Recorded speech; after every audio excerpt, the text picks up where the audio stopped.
Allez, on commence une nouvelle compétence. Toujours ces histoires d'images et d'antécédents avec les fonctions.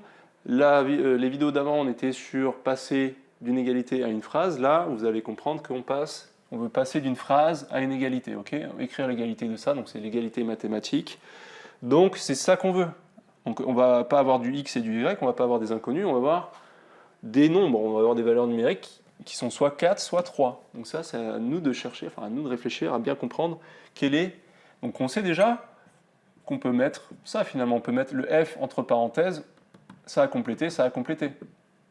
Donc là, il y a juste à bien lire la phrase et à bien avoir ça en tête. Donc toujours soit la représentation graphique, soit ça, ou si ça vous suffit. Normalement, ça vous suffit. Dire que ce qui est à droite du f, entre parenthèses, c'est l'image. Tout ça, c'est l'image. Donc si c'est égal à un nombre, ça veut dire que ça, c'est l'image. Et ce qui est à l'intérieur du f, c'est l'antécédent. C'est ce qui est rentré dans la fonction. C'est un nombre qui rentre dans la fonction pour nous donner un nouveau nombre. Ça marche?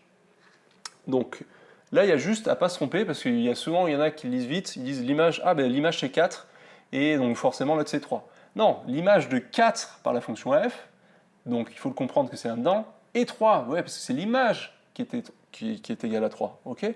Donc c'est l'image qui est égale à 3, donc 3 c'est l'image, donc c'est forcément à droite, et c'est pas ce qu'il y a entre parenthèses. Forcément, l'image de 4 par la fonction f, 4 dans la fonction f, nous donne 3. On aurait pu avoir une autre formulation, on aurait pu nous dire, et un truc plus simple pour vous peut-être, 3 et l'image de 4 par la fonction f. Voilà, c'est une autre formulation, mais posez-vous bien le temps à bien lire la phrase dans le bon sens.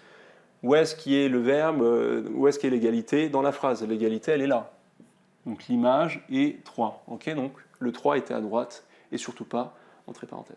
J'espère que c'est clair. Faites plein d'exercices comme ça, entraînez-vous pour que ça soit bien acquis. Bon, vous allez comprendre que la prochaine vidéo, on va s'occuper cette fois-ci de l'antécédent de quelque chose par la fonction f. Allez, à de suite.